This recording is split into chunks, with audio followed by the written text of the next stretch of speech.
Okay, so I just went through this whole video and realized I wasn't recording. So we're going to try this again. All right, guys, so I had a friend of mine reach out to me and they were asking me about options contracts. So this is going to be a very raw, unedited version of a options contracts video. Okay, this is not going to tell you everything you need to know, but this will at least get you started in the right direction. Okay, so I'm going to use Robinhood. Robinhood is a platform that a lot of people are familiar with. They're going to allow you to buy and sell options contracts on here. So we're just going to do something simple. SPY. SPY is basically the S&P 500 stock. So we are going to go to that, and then we are going to click on, I'm sure you all know this green button, trade, in the bottom right-hand corner. I'm sorry, I know this camera quality is really bad, but in the top it says trade options. So we're going to click on that, and then it gives you an option, okay? I'm going to explain hopefully as much of this as I can within a one clip, okay? Again, this is not going to be a full everything you need to know, but it's going to be a rundown, a quick, unedited version, raw of options contracts, okay? Sorry, I've got something going on here. Snooze. All right, it's wanting me to restart my computer. Okay, so it's got a couple of different things here. So it asks me if I think it's going to go up, down, trade sideways, blah, blah, blah, right? And then up here in the corner, in the top, see this list? These are different contract dates, all right? So when you purchase a contract, you purchase an expiration date, okay? So depending on the purchase, the expiration date that you purchase, you know, the closest one being September 29th, okay? This is the one I just picked up, or I just clicked on. This is a September 29th expiration date. And what that means is everything is going to be finished and settled by September 29th. Now that is in 5, 6, 7, 8, 9, 4 days, okay? Not very far away. It's a very close expiration date. Now, there's a couple of different things that you need to know when you buy this. Number one, options contracts are a form of leverage. Okay, leverage is going to be a way that you use money to work even more for you. Now, that is a very simplified form of leverage, and leverage can be very dangerous if you don't know how to use it. Okay, so use leverage very cautiously. Okay, now let's go ahead and dig into these options contracts details. So I'm going to pick something that's very close dated. This is September 29th, and let's just say, let me scroll down here. Well,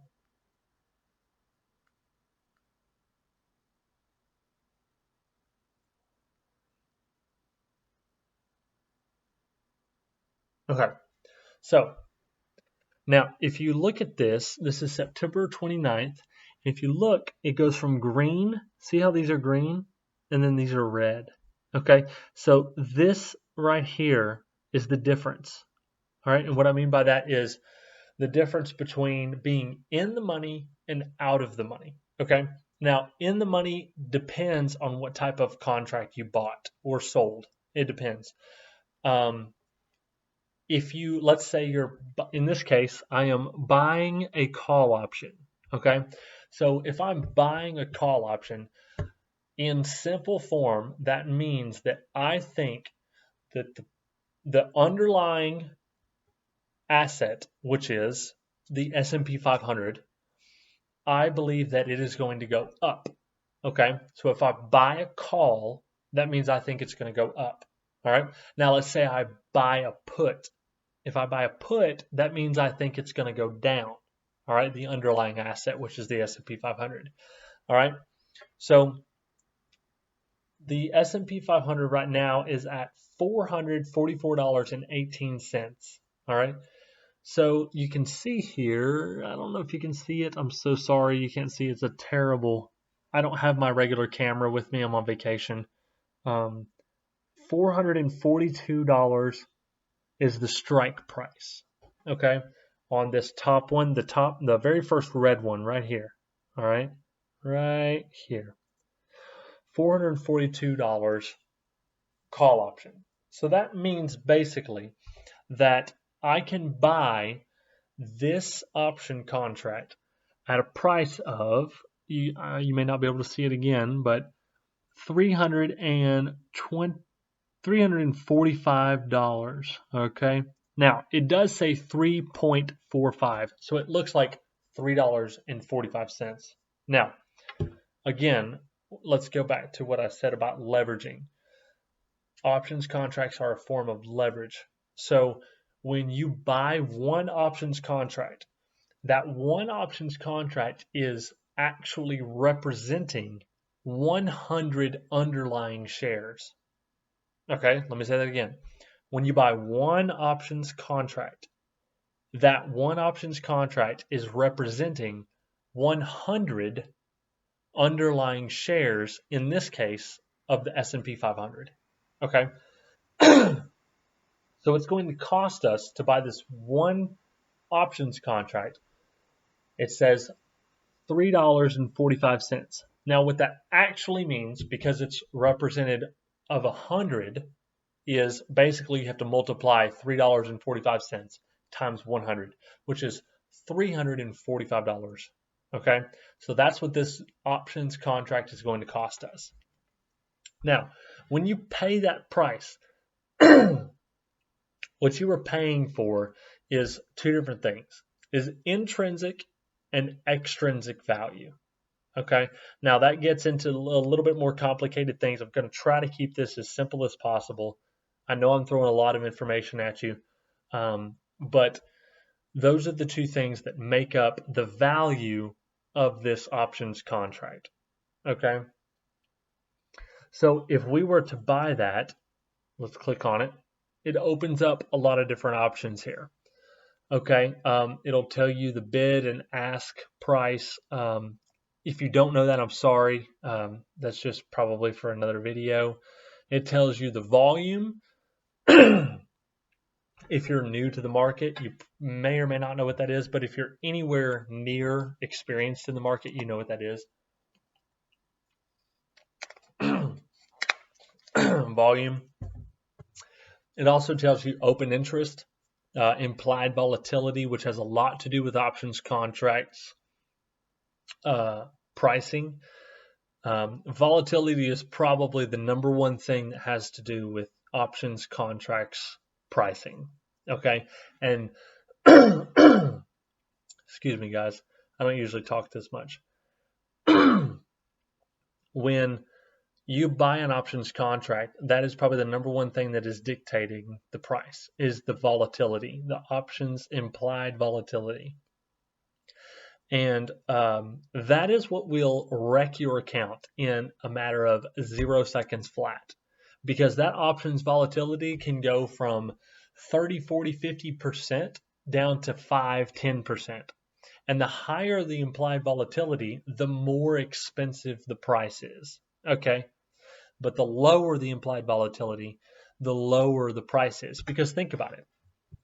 The implied volatility is basically saying, hey, this is the possibility that this price could fluctuate this much or that much, right? So if you have, let's say, 100% implied volatility, that means that the price could possibly fluctuate by 100% upside or even 100% downside, right? So there's a lot of fluctuation in the price.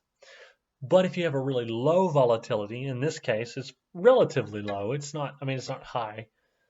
This is a 13.25 implied volatility. So 13.25% of $444. I mean, that's like let's say it's 10%, right? That's a $40 move. I mean, that's not a huge move compared to $400 something, right? If we were to move down from 444 to 400, right? That's not a massive move compared from 444 to 200, right? So it means it's not very volatile. All right, the price is only going to swing so much, and in saying that, um, it only makes it worth so much. Now, let's say that the price volatility was 50%. Okay, in this case, it's only 13, but let's say it was 50%. That means at any given moment, the price could swing down to $250, right? And that's man, that's a lot of volatility. That's something that's very dangerous. You could lose a lot of money, but you could also gain a lot of money as well. And when that happens, it makes the options contract more valuable because the possibility that you can make a lot more money is there. Do you see? Do you see why now it would be more expensive if the implied volatility went up? All right. So we covered implied volatility.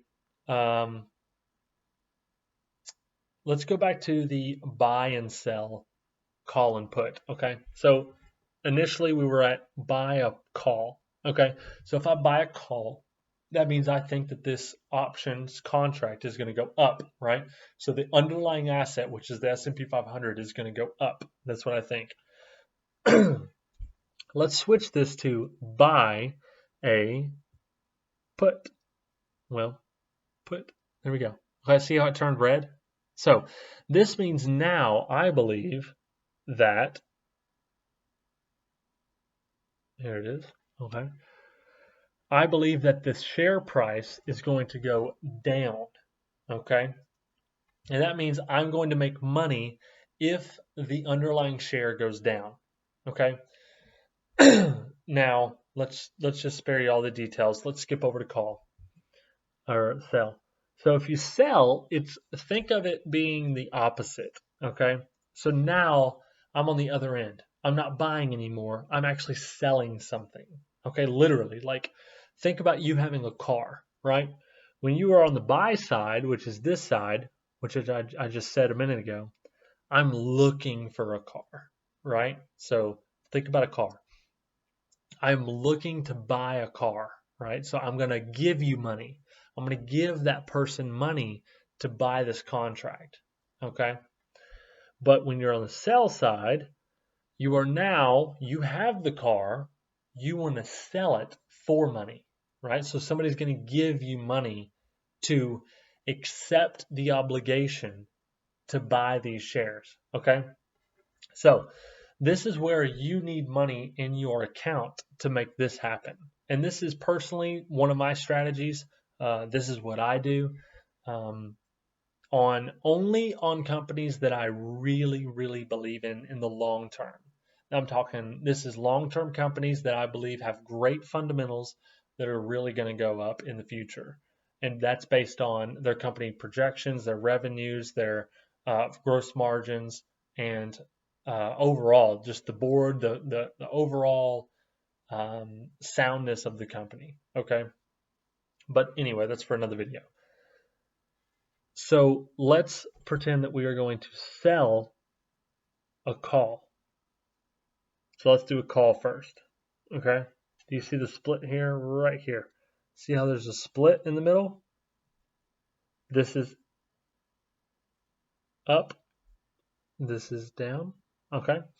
So if you are selling a call, that means that, let's say you have possession of that contract and you want to sell it to somebody, okay?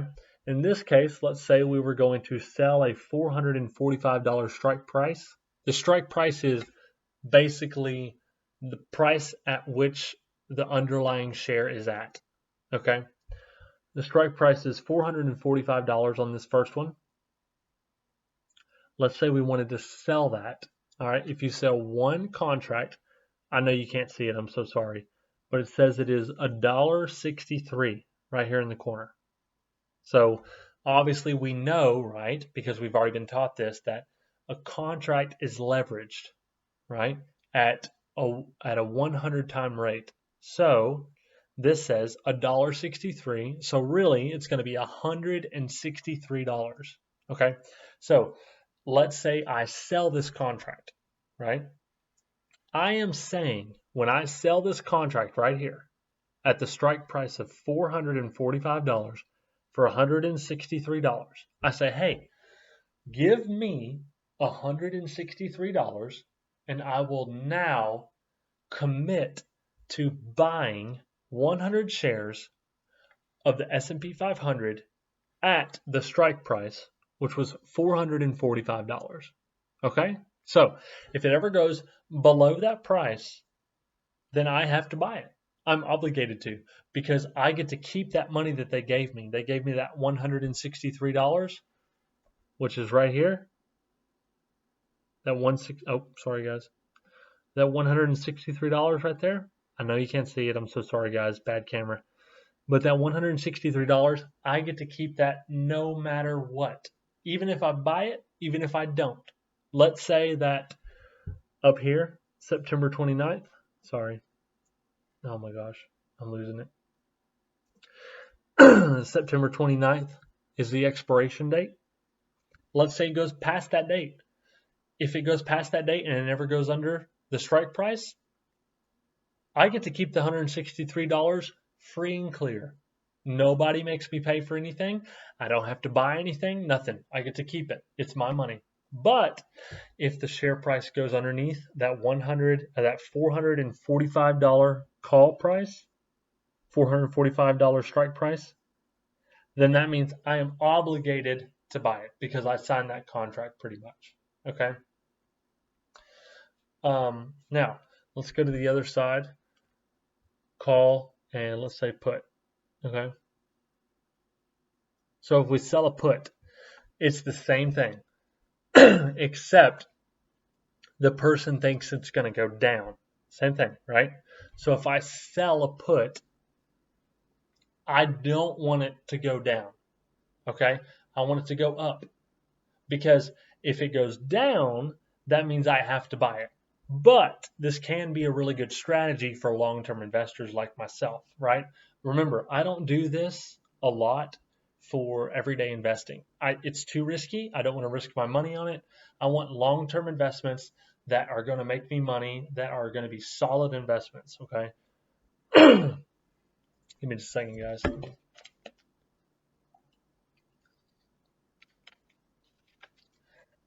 Excuse me. So,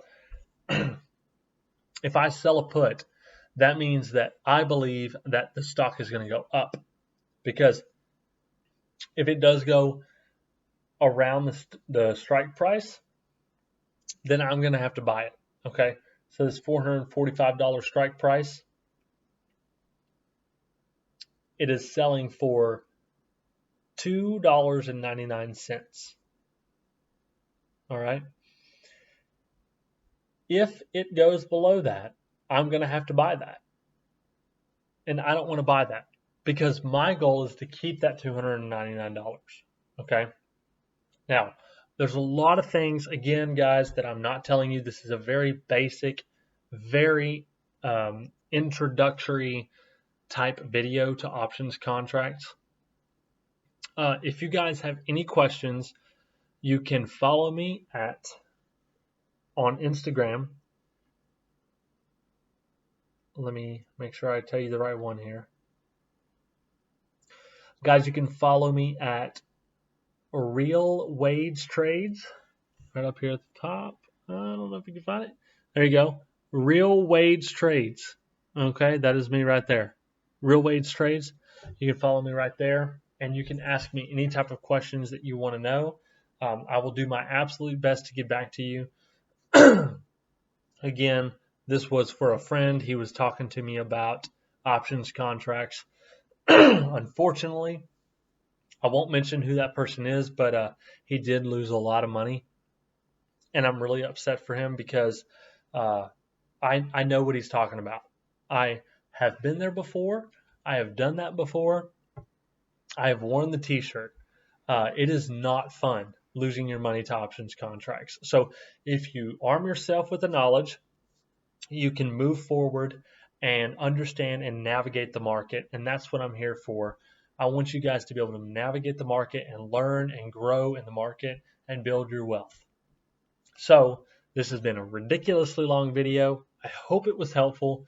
Again, if you have any questions, you can either leave something in the comments section here on the YouTube channel, or you can even follow me again at Real Wage Trades right there, Real Wage Trades, and leave a comment on that post, the first post that I have, and let me know what problems you've had with the market. I would love to get back to you. Just give me a shout and we'll see what we can do. See you guys. Bye.